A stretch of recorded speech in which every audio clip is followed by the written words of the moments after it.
Welcome to Geekery and Academia. I'm your instructor, Dr. Mike.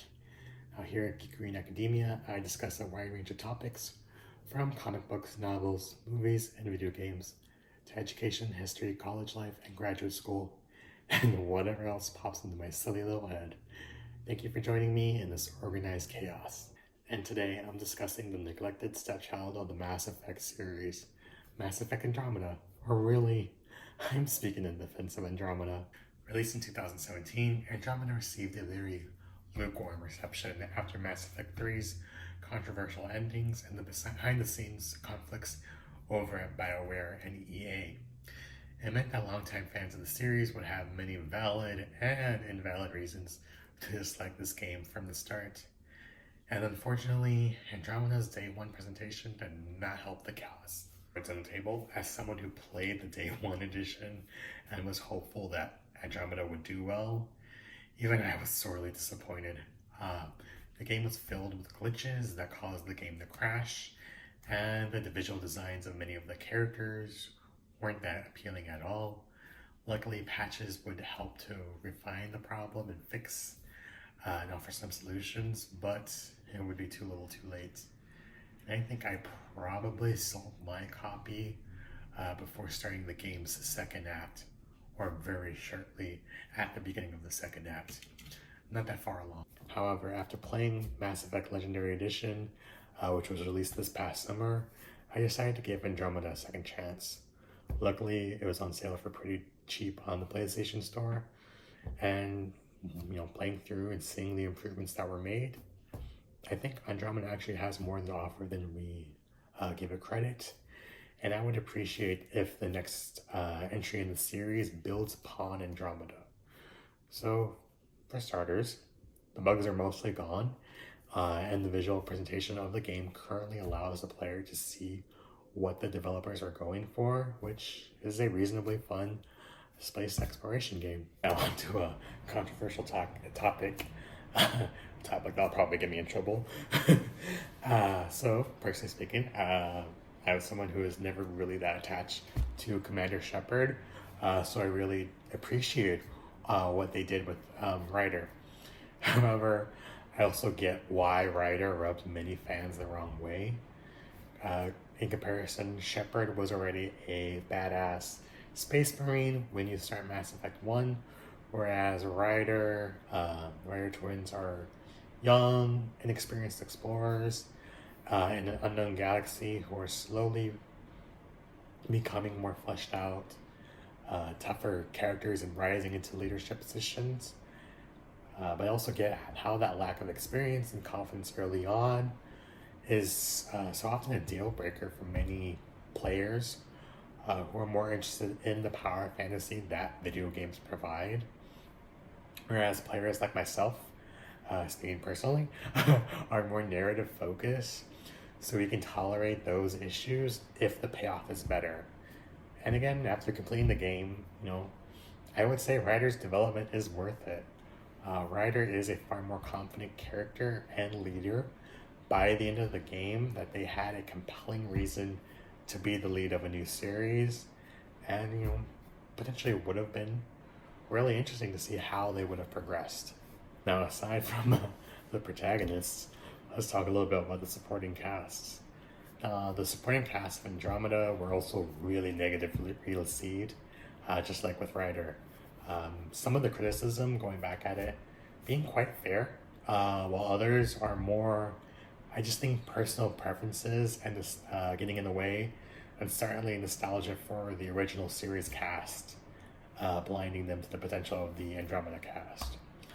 Personally speaking, I enjoyed the Andromeda cast about as much as I did the cast from Mass Effect 1. Again, focusing on Mass Effect 1. And I think there's room to argue that the cast from Mass Effect 1 wasn't that great either. Most didn't really start to shine until Mass Effect 2, with the exception being, at least again, personally for me, Rex, who I personally think Rex was great from the start. But even fan favorite beloved characters like Garrus and Tali, personally to me, didn't really start to shine until Mass Effect 2. But ultimately, what I think hurt the Andromeda cast was that people compared them to the original series cast from the completed trilogy instead of just the first game, which placed an unfair standard on the Andromeda cast, but also neglected how long it took for the original series cast to really shine. As for the gameplay of both series, let's focus on ignoring the multiplayer part because I hate multiplayer. I would say that the Andromeda had better gameplay that was more enjoyable compared to Mass Effect 1. Again, focusing on Mass Effect 1, not the whole trilogy. I would say that the combat was a little bit more balanced and easier to handle in Andromeda, especially as someone who doesn't really like shooters.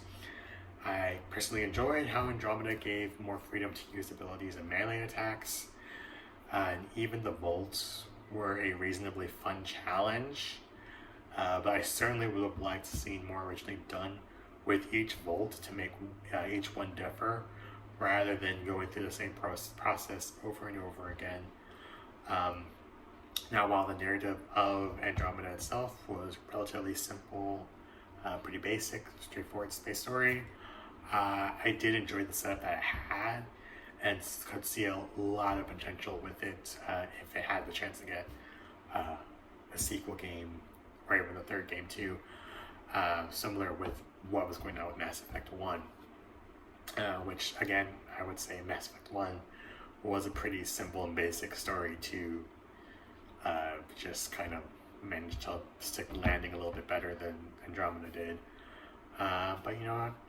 Still enjoyed Andromeda. Hoping I found it a pretty compelling narrative, and I would hope that the future game and whatever the next game looks like would incorporate Andromeda's plot points and narrative to some capacity, even though it looks like we're going to be going back to the Milky Way and possibly playing as Commander Shepard again. Don't know as of this moment. That could change tomorrow. We don't know. And one thing I would probably add too, probably is more importantly, driving around in the Nomad was a far better experience than either the Mako or the Hammerhead, both of which were very horrible. Hammerhead only slightly better than the Mako. Another positive for Andromeda, I would say, would be that Andromeda allowed for far more customization of the Rider character when it came to mixing up their weapons and abilities, mostly their abilities, especially when compared to Shepard, who was far more restricted into what he could do, even more so during the second and third games.